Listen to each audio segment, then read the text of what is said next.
En dehors de ma surface est le premier podcast où l'on discute expatriation et voyage avec des acteurs du football.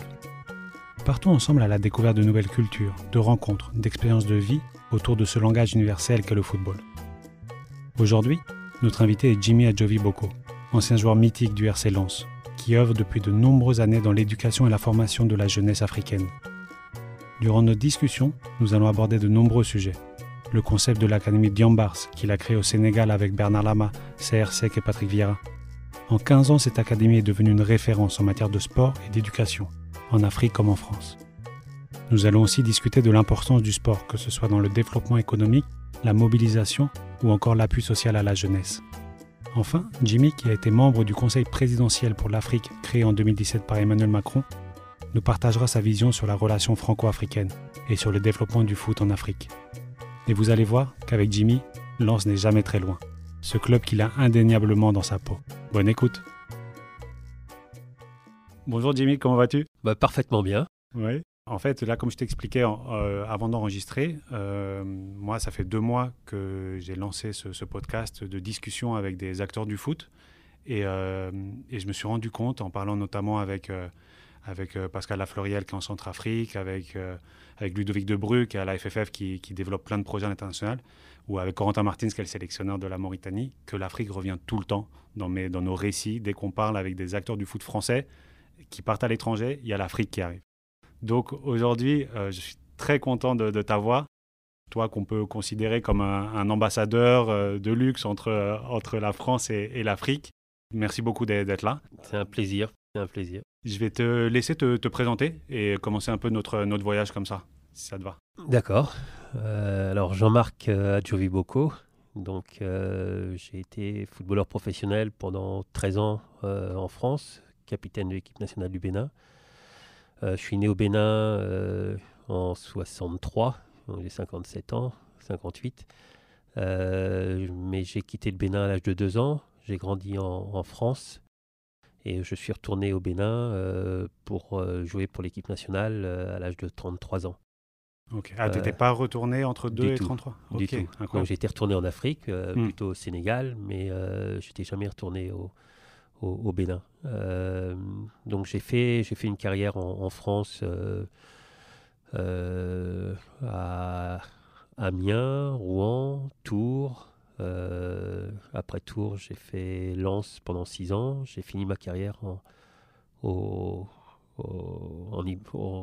Écosse, Hibernian, où j'ai joué 1 année avant de prendre ma retraite. J'ai pris ma retraite en 98. J'ai repris des études. J'ai fait Schema, donc l'École supérieure de commerce de Lille, pour mettre en place le projet Diambars, donc au Sénégal, avec Patrick Vieira, Bernard Lama et Saër Seck. Juste pour terminer, j'ai été en 2017 appelé par le chef de l'État, Emmanuel Macron, pour faire partie du CPA, du Conseil présidentiel pour l'Afrique, qui a pour mission d'aider le chef de l'État à reconstruire une relation différente avec le continent africain. Et il y a 1 an, j'ai démissionné du CPA pour prendre les fonctions auprès du ministre des Sports du Bénin, parce que le chef de l'État, je trouvais qu'il avait une vision assez extraordinaire, avec une vraie stratégie, un vrai projet. Et voilà, il était temps, c'était le moment pour que je m'engage avec mon pays. Bon, génial. Voilà. En tout cas, merci pour cette intro, elle était super claire. Donc on va commencer par ce côté franco-africain que tu as depuis tout petit. Donc, si on rentre un peu dans le vif du sujet, toi, tu es arrivé à 2 ans. Dans quelles conditions, si on peut en parler ? Mon père venait faire ses études d'ingénieur ici en France. Ma mère, assistante sociale. Né au Bénin, d'une grande famille, on était 8. J'ai un frère et 6 sœurs. Okay. Voilà. Vous êtes tous venus ? Ou non, il y en a beaucoup qui sont nés ici après ? Ouais. Voilà, mon petit frère et ma petite sœur sont nés en France. Et tu as grandi dans cette double culture en étant en France avec tes parents béninois ? Voilà, certains qui ont cette double culture ont des problèmes d'identité et se sentent ni l'un ni l'autre. Et moi, j'ai pour habitude de dire que j'ai la chance d'être et l'un et l'autre. J'ai la chance de pouvoir m'appuyer sur deux cultures, une culture béninoise et une culture française. Et c'est une richesse incroyable. Et ça, depuis tout jeune, tu as toujours pris ça comme une richesse, ou à un moment, tu as dû te poser des questions pour arriver à ça? Je fais partie de ceux qui ont eu la chance, parce que c'est une chance, de ne pas avoir à s'en poser. C'est-à-dire que et c'est le sport qui nous a permis ça. Peut-être que ça aurait été différent si on n'avait pas eu le sport pour s'épanouir. C'est-à-dire que on a eu mes sœurs et mon frère, on a tous fait du sport de haut niveau, de l'athlétisme. Et pour nous, ça a été, le sport a été un moyen d'intégration. Vous savez, quand dans les années 60, vous arrivez dans un village de 3000 personnes, on était la seule famille noire, ça aurait pu ne pas être facile, mais le sport qui était l'athlétisme, on a tous été pratiquement, ou j'ai peut-être 2 sœurs qui ne l'ont pas été, mais sinon on a tous été au moins une fois champion de France. Donc on était, on faisait partie des personnalités entre guillemets du village, donc ça aide. Puis voilà, honnêtement, j'ai eu la chance de grandir dans un environnement qui était plutôt favorable à l'épanouissement. Oui, parce que j'en parle beaucoup de ce sujet, parce que moi je suis d'origine argentine, mais donc mes 2 parents argentins, et c'est vrai que moi, on m'a jamais posé la question d'où je venais, parce que je suis blanc, mais alors que il y a des petits qui sont nés en France, de parents français, et à eux par contre on va leur poser tout le temps la question. Mais honnêtement, il faut pas en faire quelque chose il faut pas se compliquer ou voir des problèmes là où il y en a pas. Je veux dire, quand on est noir, ou quand on est arabe, ou quand on est asiatique et qu'on vit en Europe, je peux comprendre que les gens demandent d'où on vient. Pour moi, après, c'est ce qu'il y a derrière. Ouais, c'est ce qu'il y a derrière. Voilà, c'est moi, quand je me promène dans la rue et qu'un enfant me montre du doigt parce que je suis différent, c'est pas un problème. C'est juste qu'il a peut-être jamais vu. Enfin voilà, c'est ça. Après, qu'est-ce qu'il y a derrière? Est-ce que les parents élèvent parce que tout est une question d'éducation. Est-ce que les parents élèvent les enfants en disant les gens différents sont des gens inférieurs, ou les gens différents sont juste des gens différents? Donc tu as déjà dit le mot, ça fait 5 minutes, on a commencé, tu as dit le mot éducation, parce que je pense qu'on va le dire souvent, parce qu'il est important dans ta carrière, on verra que c'est la base de tout. C'est la base de tout.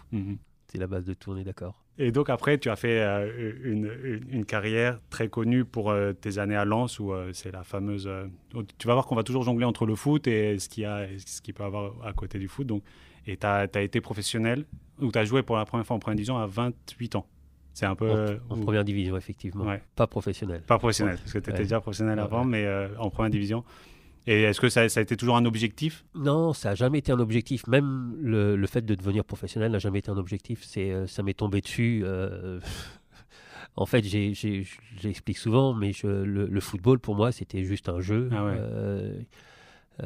Je jouais au football depuis la maternelle, en sortant de l'école avec les copains du village. Voilà. Et puis, comme j'étais un athlète et que je me débrouillais pas trop mal avec le ballon, voilà, je faisais partie des bons joueurs. Je me suis mis à jouer au football véritablement en club assez tard, à l'âge de 12-13 ans, juste en minime, ouais, c'est ça.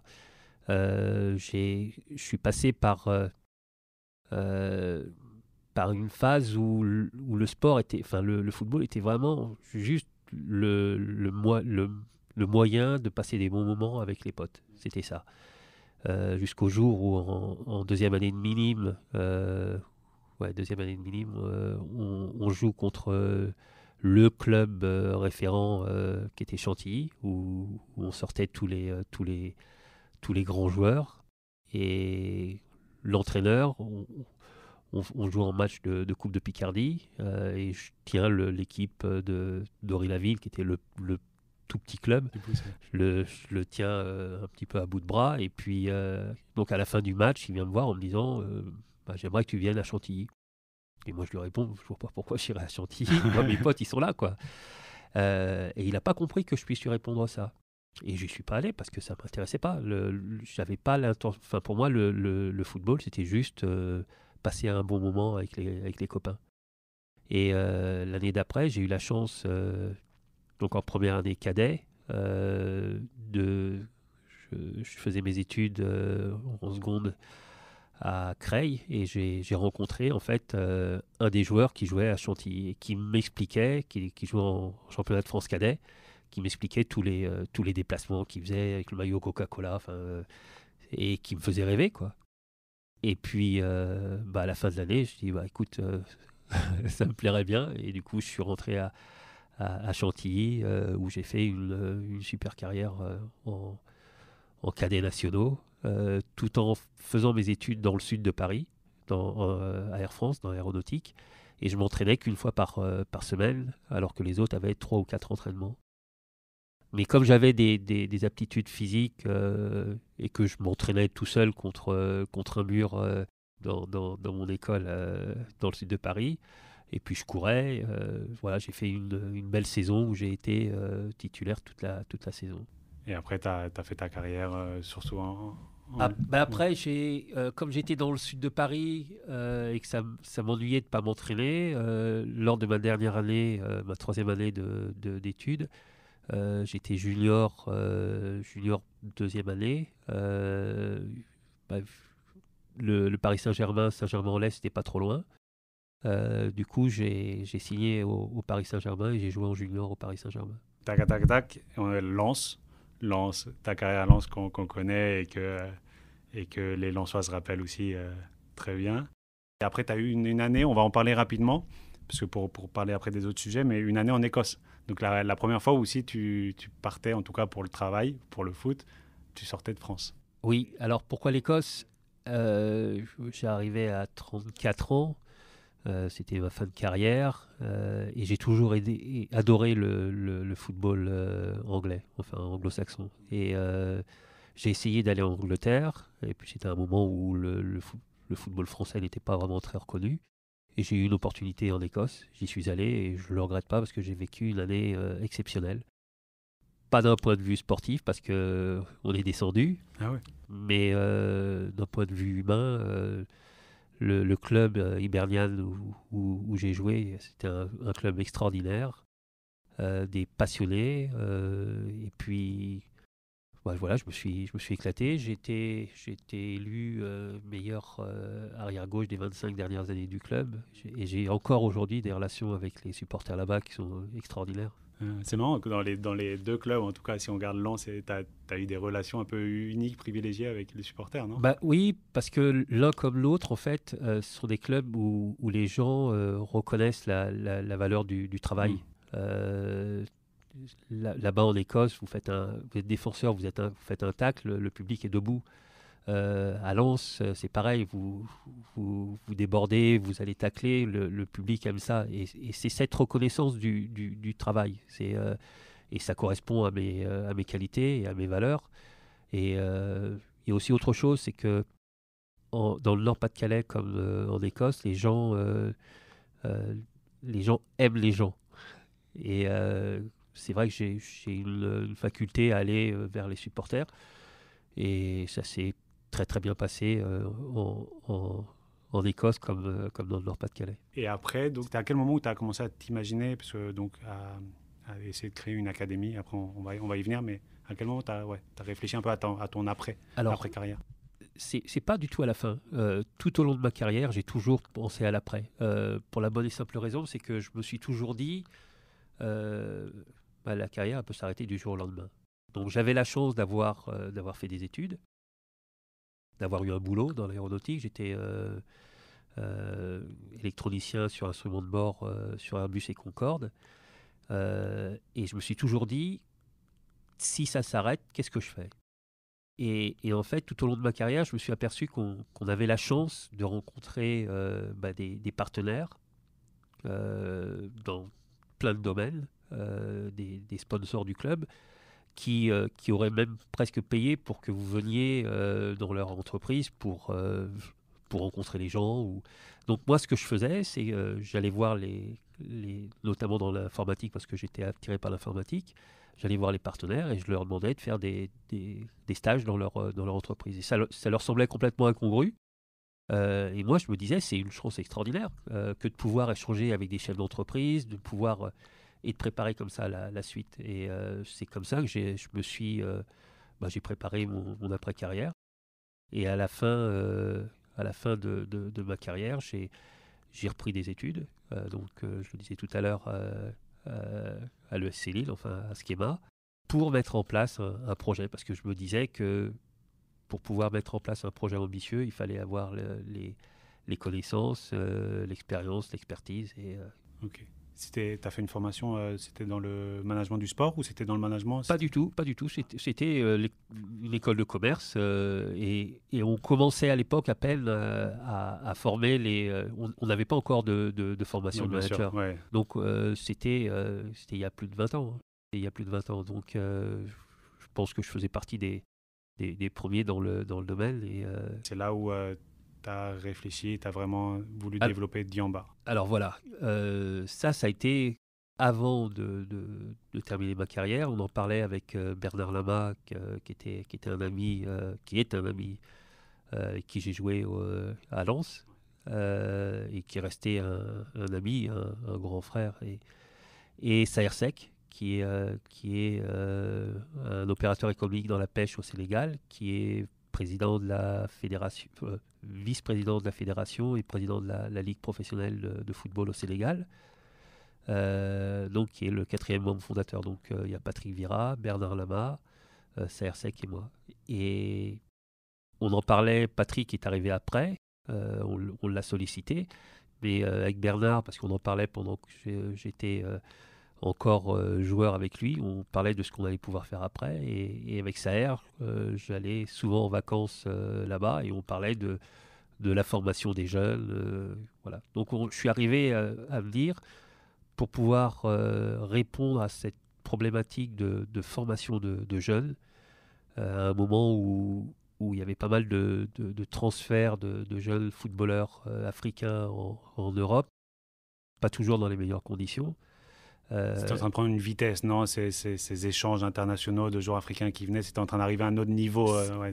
Surtout, en fait, c'était avant, ça se faisait, et ça se faisait de plus en plus mal, je dirais. Okay. Voilà.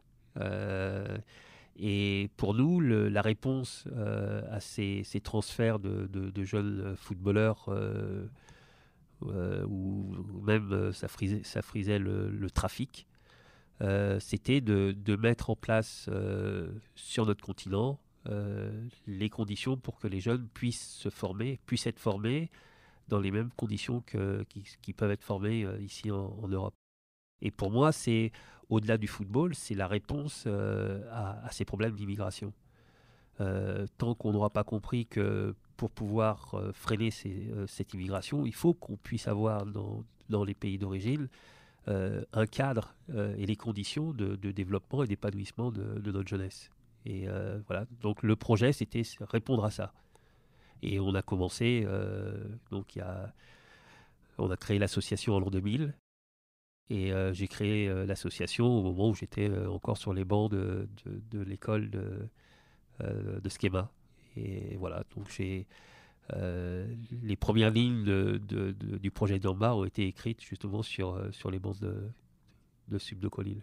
Tu as pensé au projet avant de choisir le pays où tu pouvais le faire, ou c'était tout un peu lié Non, c'était vraiment le Sénégal, parce que, encore une fois, j'allais régulièrement en vacances là-bas, et j'avais rencontré Saher, qui pour moi était la personne idéale pour... en fait, la réussite d'un projet, tu le sais aussi bien que moi, c'est sur les hommes qui le portent. Et j'avais avec Bernard la bonne personne en termes d'image et de sérieux et de vision. Et avec Saher, c'était la personne brillante, intelligente, qui connaissait le football, qui connaît très très bien le football, qui a des moyens, voilà. Et le Sénégal, pour moi, était vraiment le pays où mettre en place le projet. Et on va me demander pourquoi pas au Bénin. Non, je sais que c'est la question. Je ne l'ai pas posée, mais tu peux répondre. Bon, je peux y répondre. Pourquoi pas au Bénin? Parce qu'il n'y avait pas ça. Entre autres, mais surtout parce que les conditions n'étaient pas réunies. La fédération, c'était une catastrophe. Rien ne se faisait là-bas. Le pays était dirigé, disons qu'il n'était pas dirigé comme il est dirigé aujourd'hui. Okay, c'est bien dit. Et donc, ça a été je ne sais pas si c'est le mot, le succès, mais en tout cas, ça s'est développé assez rapidement. Et ça arrivait à des résultats très intéressants, aussi bien au niveau élite, c'est-à-dire les joueurs pros qui ont pu faire carrière, que la base, qui est d'éduquer les jeunes de l'académie. Tout à fait. Alors, c'était vraiment l'objectif dès le départ de créer une structure où le football était un moyen plus qu'une fin. Même si beaucoup ont cru qu'il n'y avait que le football, les jeunes, quand ils sont arrivés, ont vite compris que c'était pas ça. Quand ils nous reprochaient, ils nous disaient ouais, on va plus à l'école qu'on joue au football. Mais on leur dit parce que l'école est plus importante que le football. L'école va vous permettre de devenir des hommes, d'être instruits, d'être éduqués, d'être formés. Le football va peut-être permettre à certains de gagner leur vie, mais pas à tous. Donc le plus important, et en plus, c'est aussi ce qu'il faut expliquer à ces jeunes, c'est pour ça qu'on parle d'éducation, c'est que le football est de plus en plus complexe, et pour réussir au plus haut niveau, il faut être structuré. Il faut être préparé. C'est pour ça quand on parle d'éducation, d'instruction, de formation, tout ça, c'est la base, c'est la condition sine qua non pour tirer le maximum d'un joueur. Je ne dis pas que si on ne passe pas par là, on ne peut pas réussir. On a des exemples de joueurs qui ont réussi au plus haut niveau sans une grosse instruction, sans une grosse éducation. Mais je suis de ceux qui sont persuadés que s'ils avaient été plus instruits, plus éduqués, ils auraient fait une meilleure carrière. Et ça, c'est une certitude. Parce que réussir une carrière, c'est pas seulement réussir sur le terrain. Pour moi, réussir une carrière, c'est réussir sur le terrain et réussir aussi à faire de ta vie une réussite. Et la réussite, elle n'est pas que sur le terrain. Elle est aussi familiale, elle est aussi sociale. Et si on n'a pas les bons outils, si on n'est pas câblé, si on n'est pas structuré, si on n'est pas éduqué, si on n'est pas instruit, si on n'est pas formé, je ne dis pas qu'on ne peut pas y arriver. Je dis juste qu'on ne tire pas le maximum. Et beaucoup de ceux à qui il manque un petit quelque chose ne vont pas passer. Alors que si ce petit quelque chose il avait eu, il serait passé. Mais en fait, c'est surtout... Pour moi, c'est surtout aller là où tu veux aller. Pour moi, réussir sa vie, c'est justement aller là où on a envie d'aller. Et pour aller là où on a envie d'aller, il faut se donner les moyens. Et les moyens, c'est le sérieux, c'est l'éducation, c'est le comportement, c'est le respect. Enfin, c'est l'éducation, quoi. Pour moi, voilà, la base, c'est ce qu'on disait tout à l'heure, c'est la base de tout. Mais c'est, encore une fois... la réussite, c'est pas forcément d'être le milieu de terrain du Paris Saint-Germain. La réussite, ça peut être un des jeunes qu'on a formés et qui aujourd'hui est ingénieur alors qu'il savait ni lire ni écrire quand il est arrivé à l'Institut. Il parlait pas français, il savait ni lire ni écrire. Et aujourd'hui, il est ingénieur informatique réseau. Voilà, c'est ça. Et vous en avez plein des belles histoires comme ça. On en a plein. Alors on a des échecs aussi. Hein. Il faut pas se voiler la face. On a aussi des échecs, mais on a beaucoup plus de belles réussites que d'échecs. Mais quand on crée les conditions pour que les gens réussissent, les échecs sont réduits. On parlait un petit peu de cette époque qui continue, mais où il y a beaucoup d'agents qui tournent autour des joueurs, et notamment. Comment ça se passe, la réalité en Afrique ou au Sénégal en particulier, ces vendeurs de rêves. Comment, si tu peux décrire un peu la vérité, la réalité du terrain? Pour moi, honnêtement, c'est la gangrène. Ouais, il faut pas. Je parle pas des agents, hein. Ouais, Je parle de ces agents-là. ouais, ok. Je fais vraiment la différence parce que pour moi, les agents sont nécessaires. C'est-à-dire qu'on a beaucoup de jeunes et je l'ai vécu moi en tant que joueur. Je pense, j'ai été assez longtemps sans agent jusqu'au jour où ma relation avec mes dirigeants, notamment à Lens, s'est un peu dégradée dans une négociation. Et là, on s'aperçoit qu'un intermédiaire est nécessaire. Alors que jusque-là, j'avais jamais eu d'agent. Tu signais ton contrat tout seul. Voilà, c'est moi qui négociais et je signais. Et bon, j'étais pas trop bête pour lire un contrat. Et quand j'avais des choses que je me posais des questions, je demandais à des avocats. Jusqu'au jour où j'ai rencontré Pape Diouf, qui était devenu un ami avant d'être mon agent. C'était l'agent de Bernard et l'agent de pratiquement tous les joueurs africains.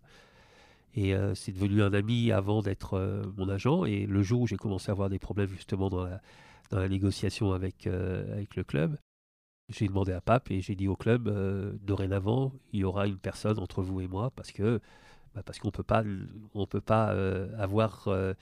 en fait, dans la négociation, ils n'avaient pas été corrects. Voilà. Du coup, j'ai mis... Et là, je me dis que l'intermédiaire est important parce qu'il est difficile de parler d'argent, de parler de... quand on est encore en train de jouer. Quand on doit jouer un match, quand on pense à l'argent, on pense au contrat à négocier et c'est beaucoup plus difficile de penser... alors que quand quelqu'un s'en occupe, on délaisse complètement le sujet et on peut se concentrer sur la chose importante qui est notre métier. Donc l'intermédiaire est nécessaire. Le problème aujourd'hui, c'est qu'il y a plus d'intermédiaires qui polluent la relation plutôt que d'intermédiaires qui la facilitent. Et il y en a quelques-uns qui font bien ce métier. Par contre, il y en a beaucoup qui le font très mal, quoi. Pour moi, les mauvais intermédiaires, c'est ceux qui pensent uniquement à eux et pas aux joueurs. En disant ça, je ne mets pas toujours tout sur le dos des intermédiaires parce que les joueurs sont aussi responsables. Je vais vous donner l'exemple de Pape. Avec Pape Diouf, je n'ai jamais signé un contrat. J'ai jamais eu de contrat avec Pape Diouf. On était tous, et Pape ne signait pas de contrat, c'était juste sur la parole. Mais on était à une période, une époque où justement cette relation était de confiance. Aujourd'hui, elle n'existe plus. Bon, de toute manière, légalement, maintenant, il faut avoir un contrat. Mais c'est à partir du moment où on a des gens qui pensent, des intermédiaires, des agents qui pensent plus à eux qu'aux joueurs qui doivent défendre, là, ça commence à devenir compliqué. Et là, au Sénégal, vous faites comment pour éviter que les joueurs, ils ont des agents même quand ils sont dans votre académie? Non. Quand ils sortent, là, on a mis justement en place, et d'ailleurs c'est un ancien stagiaire de Diambar qui a passé son diplôme, qui a fait des études, de hautes études, et qui a passé son diplôme d'agent et qui aujourd'hui s'occupe de nos joueurs. Voilà. Ah, ok. Voilà. Ça reste en famille. En famille. Et justement, j'ai vu là que quand ils viennent de signer avec Marseille, un accord de partenariat un peu plus poussé. Je sais qu'il y a toujours une relation avec Marseille, mais ma première question qui me vient à l'esprit, c'est est-ce que ça bloque pas un peu parce que dans l'accord, ils disent que que Marseille peut choisir les meilleurs profils selon eux, mais ça bloque pas un peu justement les sorties et les possibilités de proposer des joueurs dans d'autres clubs qui peut-être seraient plus pertinents pour tel et tel joueur, je sais pas. Alors, il faut savoir qu'au départ, on avait décidé de ne pas se marier avec qui que ce soit. Et au fur et à mesure des années, en fait, on s'est aperçu, en commençant à discuter avec l'OM, que ça pouvait être pertinent, parce que financièrement, c'était intéressant, parce que l'OM nous amenait un partenariat aussi technique qui était utile. donc des échanges au niveau des éducateurs, des entraîneurs, mais aussi médical, avec des échanges au niveau de nos kinés, nos médecins. En cas de blessure d'un de nos joueurs, on pouvait l'envoyer se faire soigner ici en Europe beaucoup plus facilement. Et aussi au niveau marketing. C'est-à-dire que quand on a la chance d'avoir un club comme l'OM, on connaît leur développement marketing. Quand là-bas, on est seulement au balbutiement du football professionnel, ben on se dit qu'on peut aller beaucoup plus vite. Et ça peut servir non seulement le club, mais aussi le football sénégalais et le football africain. Donc pour toutes ces raisons, on s'est dit qu'il y avait plus de raisons de signer ce type de partenariat plutôt que de ne pas le faire. Alors pour les joueurs, vous savez, quand un joueur, vous lui dites qu'il va aller à l'Olympique de Marseille, c'est quand même pas mal. Quand à 18 ans, vous sortez de l'Institut et que vous allez signer dans un club comme Marseille, c'est quand même pas mal. Et c'est qu'une étape. Si véritablement il a le potentiel pour aller plus haut, pas derrière, c'est dans l'intérêt de Marseille aussi que de le laisser partir et de faire une plus-value. Et si plus-value il y a un intérêt pour dire bah. Donc on a, pour le joueur, ça peut être une étape. Pour l'Institut, pour nous, économiquement et au point de vue du développement de notre projet, c'est du top. Donc tout le monde est gagnant. Mais bon, après là, c'est technique. Mais s'il y a Salzbourg, Red Bull Salzbourg, qui sont très vraiment dans la formation, justement, qui attirent beaucoup de jeunes joueurs, ils ne pourraient pas aller là-bas, non? Si jamais Marseille les veut d'abord, c'est eux qui auraient... L'Olympique de Marseille, dans notre contrat, a la priorité sur deux joueurs. Nos deux meilleurs joueurs, voilà. Après, derrière, il y a... Le troisième, il est quand même bon. Le troisième, le quatrième, le cinquième. Si on travaille bien, le cinquième, le sixième peut être aussi très bon. Donc, et en parallèle, parce que donc, l'objectif de la formation africaine, c'est pas forcément que les joueurs africains aillent en Europe. Il y a aussi une volonté, après chaque pays va être très différent, mais de développer le football local. Alors, là-dessus, quand on forme des sportifs de haut niveau, c'est pour qu'ils atteignent le haut niveau. Donc tant que le haut niveau ne sera pas sur le continent africain, quand on forme des sportifs de haut niveau, on leur dit on cherche à ce que vous soyez les meilleurs, ils vont vouloir jouer dans les meilleurs clubs.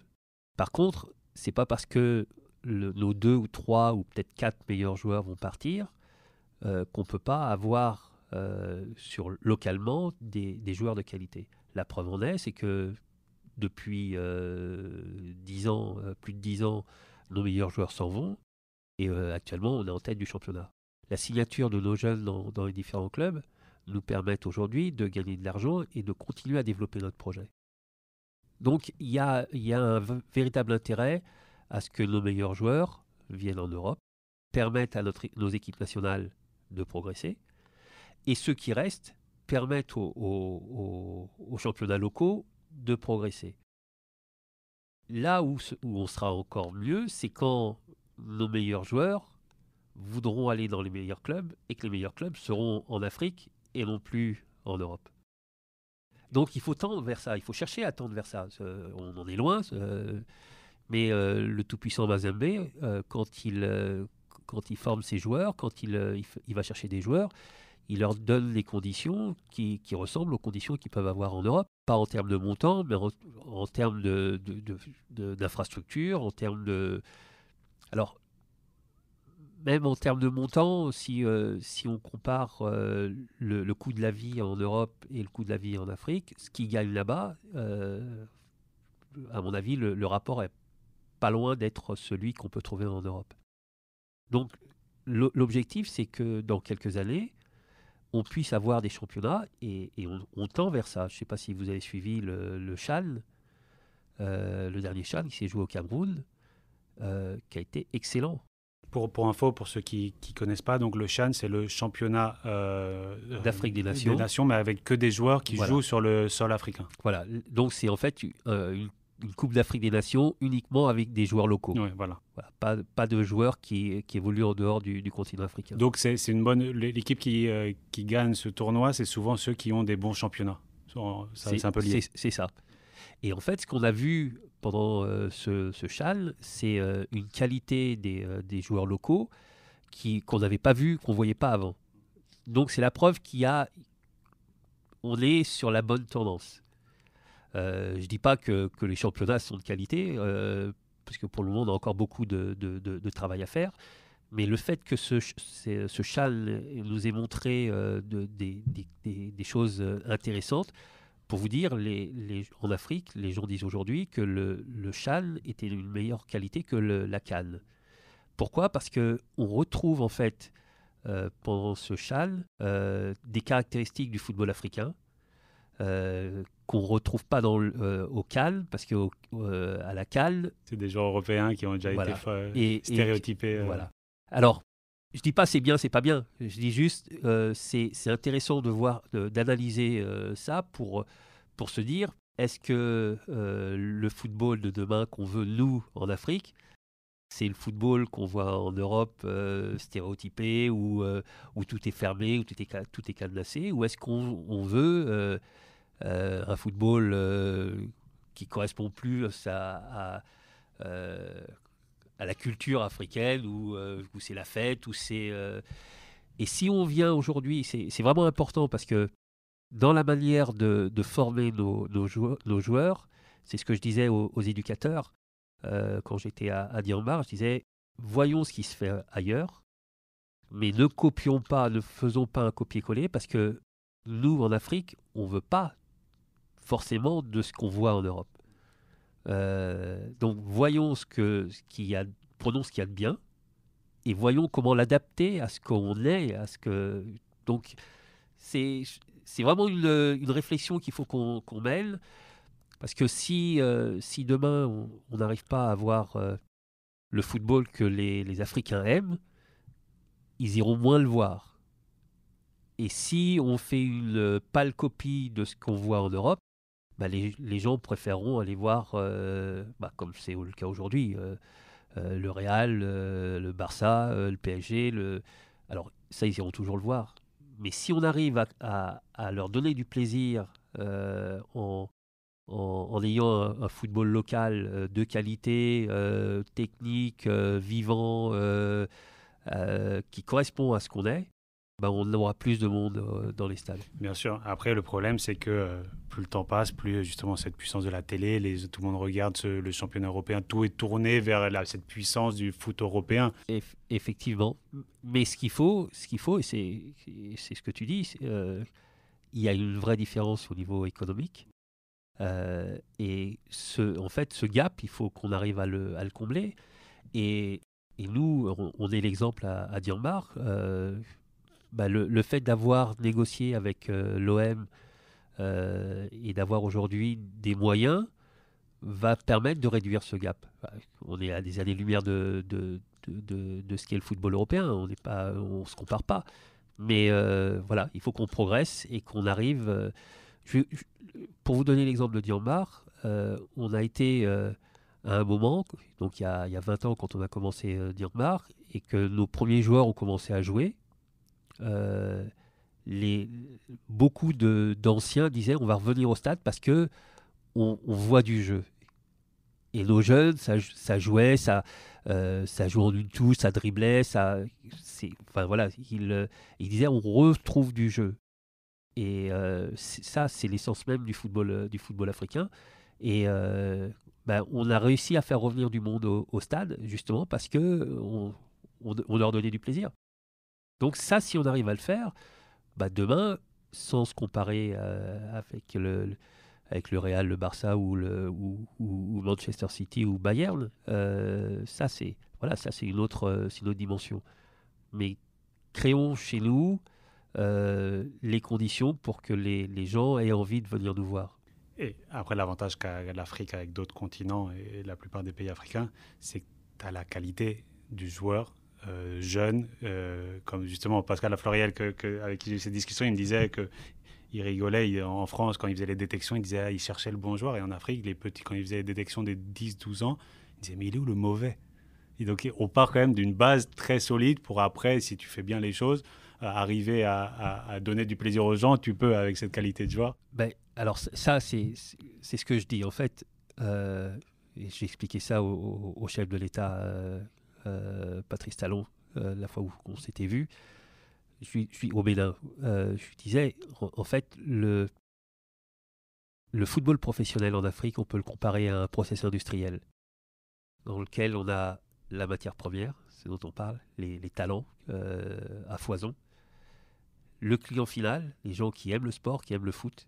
Le problème, c'est qu'on est incapable de transformer cette matière première en un produit fini qui est un spectacle qu'on va vendre à des spectateurs ou à des téléspectateurs. Si on arrive à créer cette chaîne de valeur, on va créer des centaines de milliers d'emplois. Et il ne faut pas oublier qu'on est sur un continent avec une démographie galopante, avec une jeunesse qui explose. Et si on ne trouve pas les moyens de trouver des emplois pour ces jeunes, ce qui aujourd'hui est une opportunité, cette jeunesse risque de devenir une vraie menace. Or, le sport est un secteur d'activité qui plaît énormément à la jeunesse. Donc si on arrive à créer cette chaîne de valeur, on va créer de la valeur et on va créer des emplois pour des jeunes dans un secteur d'activité qui plaît à la jeunesse. Donc on a tout intérêt, et c'est pour ça que le président Talon, pour moi, a cette vision, c'est qu'il a compris, et d'ailleurs ce que fait la FIFA avec le Bénin, qui fait du Bénin une référence au niveau du sport à l'école, en travaillant sur le sport à l'école, sur les académies qui construit, donc sur le haut niveau, sur la construction d'infrastructures, sur la réforme du sport professionnel. Il est en train de mettre en place toute cette chaîne de valeur qui va demain répondre à une partie du problème de la jeunesse. C'est super intéressant de le voir comme ça. Et aujourd'hui, quel championnat est plus regardé? Quel championnat, si on reste en Afrique de l'Ouest, est un peu plus suivi? Oui, alors c'est le championnat espagnol. Non, mais je parle est-ce qu'il y a un championnat africain qui est un peu plus suivi que les autres? L'Ivoirien? Honnêtement, non. Ils ont essayé le championnat ivoirien, mais la qualité, c'est pas forcément la qualité des joueurs, parce qu'il y a aussi une qualité de joueurs, mais les terrains, c'est pas ça, c'est pas filmé comme. Enfin voilà, les conditions sont pas réunies. Il n'y a pas un pays déjà qui a réussi un peu justement à attirer un peu plus de spectateurs, téléspectateurs. Non, parce que les championnats sont pas structurés, c'est pas. Ça sera le Bénin dans quelques années. En tous les cas, le chef de l'État fait ce qu'il faut pour, parce que les stades, les 22 stades qui sont construits, c'est 22 stades avec des terrains synthétiques, donc sur la qualité du jeu, ça va se ressentir. Il y a la construction de 6 centres de formation qui est en train de se faire, des centres de formation qui vont préparer les futurs joueurs. La réforme du football professionnel là-bas. Donc là, les conditions sont en train d'être réunies pour que demain, le championnat béninois soit un championnat qui puisse être regardé. Je ne dis pas qu'on y parviendra, mais en tout cas, les conditions sont... Et parce que vous êtes reparti par la base, quoi. Les structures, la formation de cadres. Si on ne passe pas par la formation des cadres, qui est pour moi la première chose, et nous, ça fait... près de 10 ans qu'on n'a pas de formation de nos cadres, et ça c'est préjudiciable pour le développement de notre football. Mais la formation des jeunes, donc il y a pas mal de centres de formation, de pseudo-centres de formation qui se développent, mais sans véritablement de structure ou même de formateurs, quoi. Et ça, c'est... Il y a une volonté, le savoir-faire, et pour le moment, c'est ce qui manque. Ok. Ouais, pour ceux, j'espère qu'on n'a pas perdu les auditeurs. On est parti du Sénégal, là on parle du Bénin, parce que donc, Jimmy, tu es le directeur, tu disais Le conseiller technique du ministère des Sports. Voilà. Ouais. Donc tu le disais au début. Donc voilà, on va jongler un peu entre tout ça. Après, tout est lié aussi parce que finalement, c'est le même objectif. Ou bon, tu es à deux niveaux différents parce qu'il y en a un, tu es vraiment focus sur une académie et l'autre est plus sur la structuration du sport d'un pays. Mais la base est la même. Tout à fait. Et je dirais, c'est le rôle que j'avais au CPA. Ouais, là, C'est une approche plus au Conseil présidentiel pour l'Afrique. C'est le rôle que j'avais qui était plus global. C'est-à-dire que pour moi, la réussite du football et du sport africain, elle passe par une réussite globale. C'est-à-dire on y arrivera, ou plutôt, on a plus de chances d'y arriver si on a plusieurs pays ou plusieurs structures qui se développent. Je vais vous prendre l'exemple de Diambar. Il y a 20 ans, on était tout seul. On a été suivi par Génération Foot, Dakar Sacré-Cœur. Génération Foot qui est l'académie liée avec Metz. Ouais. Voilà, et qui fait un super travail, qui fait un travail depuis extraordinaire. Depuis longtemps aussi maintenant, voilà. Un peu après vous. Voilà. Mais... Même, il y a des moments, ils font mieux que nous. Mais c'est parfait pour la concurrence, c'est quelque chose de sain pour le développement du. Si on a uniquement pour objectif que nous, on soit. Qu'on réussisse et pas les autres, le problème, c'est que le football dans notre pays ne se développera pas. Par contre, la réussite de Dakar Sacré-Cœur et de Génération Foot fait que le Sénégal aujourd'hui est en tête des pays africains au classement FIFA. C'est pas pour rien, c'est parce qu'il y a 20 ans, on a commencé à travailler sur la formation et qu'on a été suivi. Et qu'aujourd'hui, même les anciens clubs comme Jeanne d'Arc ou les autres vieux clubs, vieux entre guillemets, commencent à s'apercevoir que le travail au niveau des jeunes est important. Et le Mali qui travaille bien, le Burkina qui travaille bien, il y a au niveau des jeunes, et on commence à avoir des résultats, on le voit, et le résultat au niveau des CHAN, c'est ça. Et au Bénin, est-ce qu'il y a une volonté, on continue à jongler entre tous les pays et tous les sujets, mais il y a une volonté d'essayer de créer une académie un peu comme Diamba, des académies privées, ou au contraire, tu es plus sur la réflexion d'avoir un centre de formation qui appartient à la fédération? Alors, il y a une nécessité d'avoir des privés voilà. Tu es obligé de passer par là. C'est une nécessité. Je pense que ce qu'on a fait avec Diambar ou ce qu'a fait Dakar Sacré-Cœur ou Génération Foot, c'est là, l'État béninois, voyant que rien ne se faisait au niveau de la fédération ou au niveau des privés, a décidé de prendre les choses en main et a décidé de créer 6 centres de formation qui vont former des sportifs de demain. Ils l'ont fait parce que rien ne se faisait. Mais normalement, ce n'est pas à l'État de faire ça. Mais si la fédération ne travaille pas, ou mal, le rôle de l'État, c'est de faire en sorte de créer les conditions pour que demain, le sport puisse se développer. Pourquoi ? Parce que le chef de l'État et son gouvernement ont décidé d'investir massivement sur le sport en construisant des stades. Si derrière le projet, il n'y a pas de résultat sportif, on dira le chef de l'État a construit des éléphants blancs. Donc lui, il se dit, à juste titre, si ça ne se fait pas, voyons comment nous, l'État, on va pouvoir le faire. Et c'est ni plus ni moins que ce qu'on fait avec l'ENA. L'ENA forme ses cadres, ses grands cadres. Là, demain, le Bénin va former ses grands sportifs.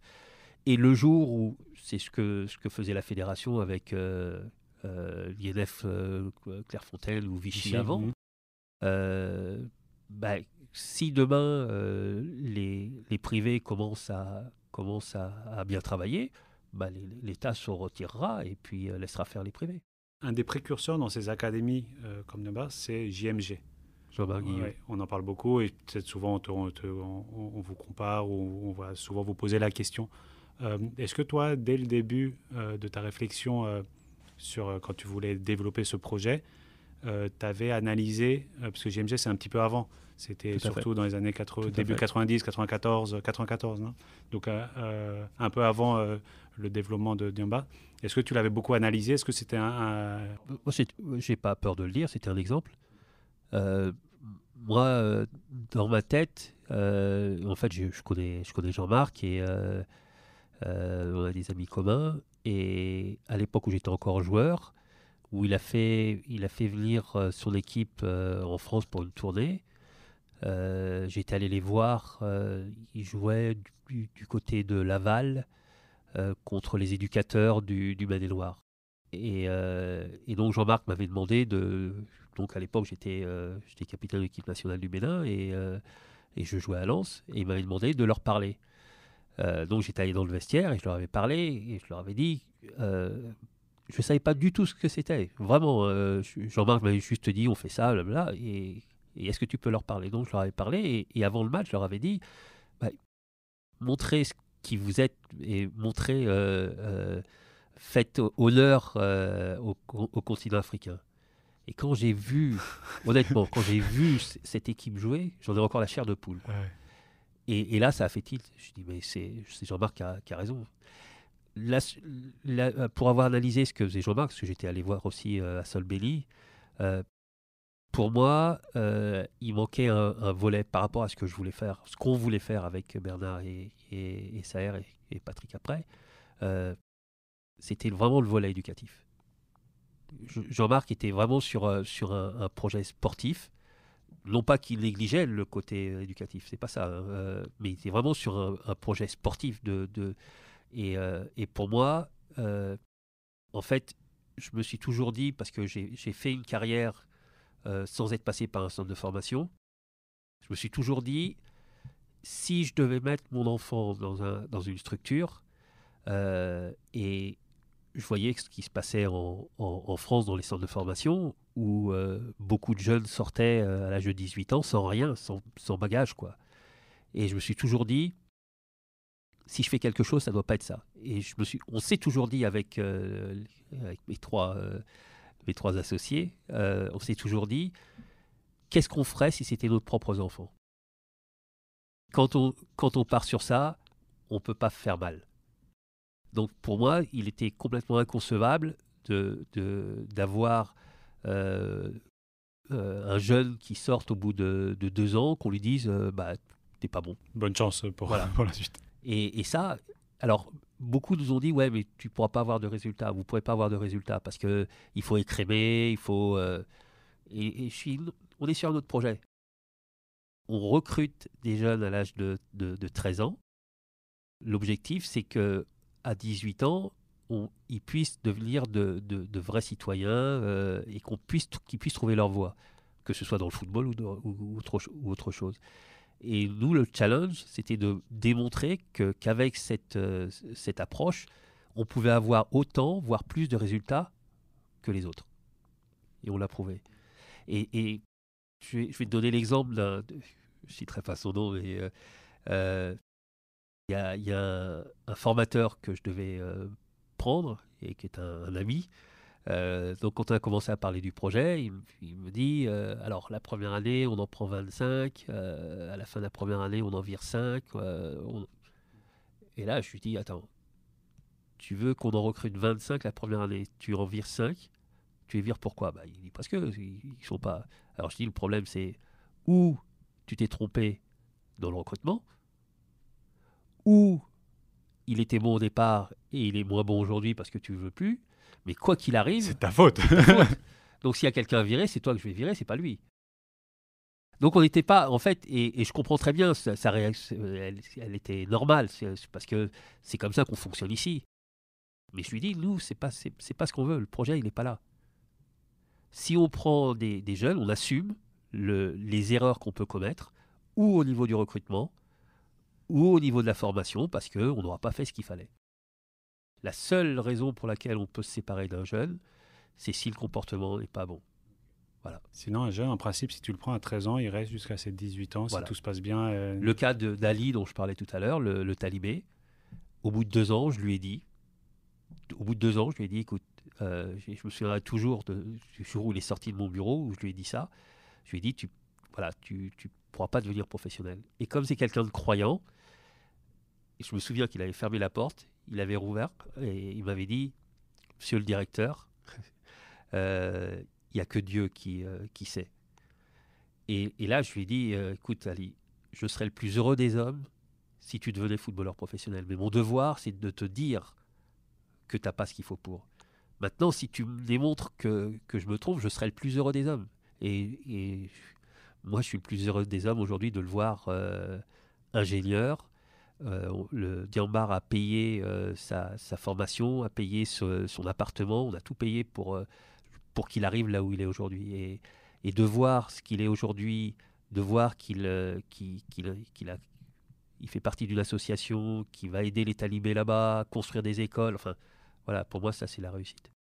Quand même, en règle générale, en France ou en Afrique, on se rend compte que les académies, ils ont mis quand même ce côté éducatif, l'éducation au cœur des projets. On voit, en tout cas, on peut être optimiste pour ça, non? Dans la plupart des académies maintenant qui se créent, ou même l'évolution des académies ici aussi en France, on voit que c'est vrai que vous étiez un peu précurseur, mais qu'aujourd'hui, heureusement, tout le monde a intégré ça, l'importance de cette partie de joueurs qui ne vont pas devenir professionnels. Bah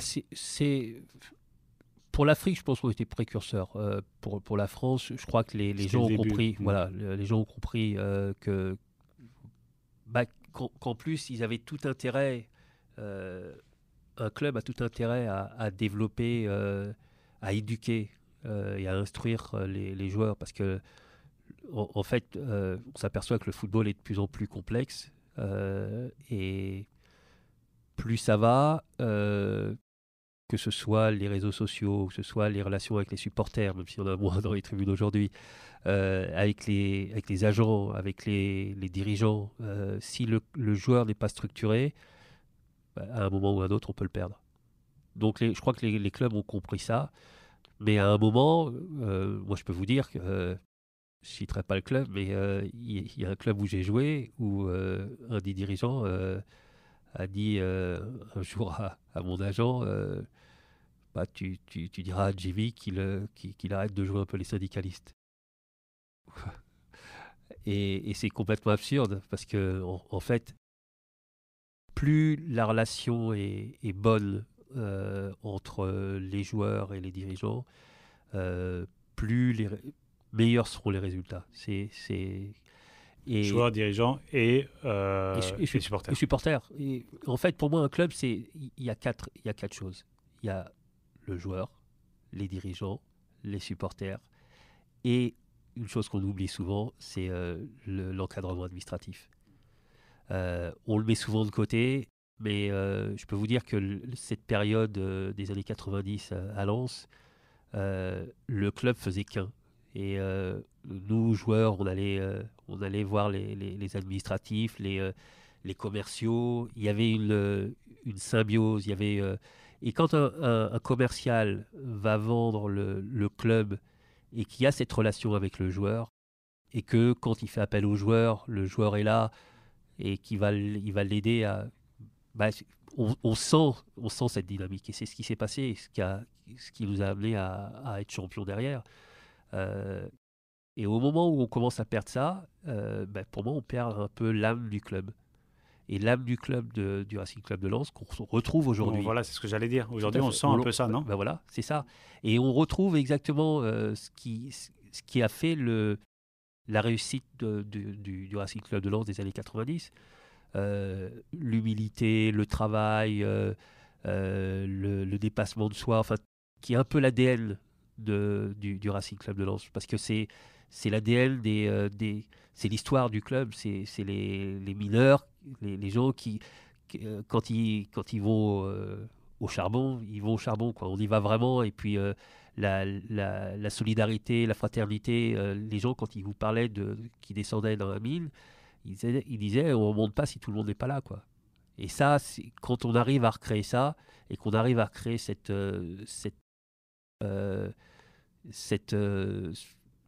ambiance ou ces valeurs-là autour du club, que ce soit des dirigeants, et avec Gervais, avec Serge Doré, qui était le directeur général à l'époque, avec Patrice Berg, l'entraîneur, ou tous les entraîneurs qui sont passés, Arnaud Dos Santos, Daniel Leclerc, Roger Lemaire, tout ça sont des gens qui incarnaient ces valeurs-là. Et quand on arrive justement à créer dans un club ces liens entre les dirigeants, les supporters, les joueurs et les employés, je vous dis, c'est le top. Et tout le monde quand vous perdez un match et que vous avez les employés qui sont là, c'est pas grave, ou les commerciaux qui sont là, ça vous, enfin, ça vous porte, quoi. Et quand vous donnez tout à des supporters, et c'est ce qu'on voyait, je parle de Sico ou d'Éric Sicora à l'époque, ou moi quand on était sur les côtés, ou Roger Bolli, ça vous transporte. Et quand à la fin d'un entraînement, vous allez les voir, vous plaisantez avec eux, vous créez cette relation. Et quand on casse cette relation, pour moi, on casse quelque chose. Et c'est l'erreur qu'on a pu commettre au Racing Club de Lens. Après qu'on a été champion, il y a eu... on est sorti un petit peu de cette relation. Les supporters n'avaient plus le droit de venir aux entraînements, alors que quelques années avant, on les entendait sur le bord de la touche, ça chambrait quand... Enfin voilà, ça vivait. C'était une famille, et quand on commence à mettre les joueurs sur un piédestal, ils vivent plus le club comme il doit être vécu. Mais tu crois qu'aujourd'hui c'est possible encore? Ce que Franck Hez, tu vois un petit peu ce qu'est Franck, il est sur ces valeurs-là. Au Gourlian, le président, il est sur ces valeurs-là. C'est pas parce qu'il a de l'argent. C'est pas une question d'argent. Ouais, vraiment, c'est vraiment les valeurs. Mais dans le foot, ok, il y a cet exemple de Lens où on se dit, déjà, je pense pas que c'est exactement le même Lens qu'à ton époque, mais on tend pas vers ça. Mais qu'est-ce qui nous empêche de revenir vers ça? Qu'est-ce qui nous empêche? Moi, je dis toujours que ce qu'on est en train de vivre avec malheureusement cette pandémie va nous ramener à un certain nombre de valeurs. Je me trompe peut-être qu'en sortant, on aura tout oublié, mais je pense que on aura pris une belle claque, et que revenir à un certain nombre de bases et de valeurs, ça devrait nous permettre de sortir par le haut. Toi, tu dis, ouais, je suis d'accord avec toi, et tu disais c'est pas forcément lié à l'aspect financier, mais là je pense que la pandémie va faire que quand on a moins de facilité financière, on se pose peut-être des meilleures questions, et c'est là où cet aspect de valeur peut revenir. Je pense. Ouais, je pense. C'est pour ça. Alors encore une fois, j'ai pas la certitude qu'on y arrivera, mais et je pense que ceux qui se poseront les questions et qui tendront vers ça auront plus de chances de réussir. J'y crois vraiment. Qu'est-ce que le joueur de foot que tu as été, lensois, ce que tu as pu apprendre dans ta carrière, surtout à Lens, ça t'a apporté pour la suite de ta carrière? Alors d'abord, pour moi, la réussite, c'est la rencontre des valeurs qu'on a personnellement. Et moi, j'ai été éduqué sur certaines valeurs, et que j'ai rencontrées à Lens. Et du coup, on est vraiment en totale osmose, en adéquation. Et quand on donne, on reçoit, et du coup, on a encore de plus donner, et on reçoit plus. Donc, il y a cette relation qui... Et ce que j'ai vécu à Lens, qui m'a permis de réussir derrière, c'est la rencontre de gens, une région où les gens donnent une importance à ces valeurs, et que ce soit les supporters avec lesquels j'ai vécu des choses extraordinaires, mais aussi, et là c'est en ça que ça m'a servi par la suite, avec les sponsors. Et cette relation que j'ai pu avoir avec les sponsors, qui m'a aussi permis de découvrir le monde de l'entreprise. Et j'ai un souvenir, on avait quelque chose qui était extraordinaire après les matchs. On se retrouvait avec les sponsors. On appelait ça le chalet à l'époque. Donc tous les sponsors, on se retrouvait et on avait toujours une petite soirée sympa. Et les échanges que j'avais avec les dirigeants ont été d'une richesse incroyable pour la suite. Et il y a un dirigeant qui un jour m'a dit, vous ne pouvez pas savoir à quel point vous êtes important pour mon entreprise. Alors je lui dis, mais qu'est-ce qu'il dit? Et il dit, en fait, quand vous avez des résultats, la productivité de nos employés, elle grimpe de manière incroyable. Parce que les gens viennent avec le sourire, ils ont envie, lance à gagner. Et ça, on ne se rend pas compte de ça. Et c'est vrai que ça m'a marqué. Alors, au-delà de ça, c'est vrai que la notoriété, forcément, ça aide. Diambar, on ne l'aurait jamais réussi si je n'étais pas passé par Lens. Parce que alors, cette notoriété, on l'a eue. Et on a aussi créé les conditions pour qu'on soit suivi derrière par la région Nord-Pas-de-Calais. J'ai souvent l'habitude de dire, en fait, notre notoriété nous ouvre des portes. La seule chose, c'est que pour les laisser ouvertes, il faut faire les choses. Sinon, on les prend en pleine figure assez rapidement. Donc voilà ce que ça m'a apporté. Et puis, aujourd'hui, c'est vrai que si j'étais pas passé par Lens, si Bernard n'avait pas eu la carrière qu'il a eue, si Patrick n'avait pas eu la carrière qu'il a eue, jamais on aurait été suivi comme on a été suivi. Ça, c'est clair. Je voulais remercier Édouard Lemut. C'est grâce à lui, donc Édouard qui fait partie de l'association Diambar en France. C'est un Diambar, Édouard. Ouais, voilà. Et il m'a dit une phrase que quand il t'a demandé si tu pouvais participer à ce podcast, tu lui as dit je peux pas refuser un Diambar. Et bon, je pense que c'est un beau symbole de quitter et de ce que vous faites à Diambar. Donc en tout cas, merci beaucoup. Merci Hugo. Ouais, merci. C'était génial et j'espère qu'on se reverra bientôt. Et je te souhaite que des bonnes choses pour toi, ta famille et pour tous les jeunes à l'Académie et au Bénin. En tout cas, ce sera toujours un plaisir de venir échanger sur notre passion. Voilà, exactement. Merci beaucoup. Ciao. Salut. Échanger avec Jimmy a été un réel privilège, un moment riche et un éclairage sur le foot africain et les relations franco-africaines. Durant cette discussion, j'ai senti que Jimmy était devenu bien plus qu'un ancien footballeur reconverti dans le sport et la politique. En véritable sage, il arrive à délivrer les bons messages sur l'éducation et les enjeux socio-économiques. Cela lui permet de guider et d'ouvrir des portes à toute une jeunesse africaine. J'en profite pour remercier Édouard Lemut, qui fait partie de l'association Diambars en France et qui est à l'origine de cette rencontre. Voilà, vous venez d'écouter le 12e épisode de En dehors de ma surface. J'espère que vous avez aimé. Et si c'est le cas, n'hésitez pas à en parler autour de vous et à mettre 5 étoiles sur Apple Podcast. À bientôt!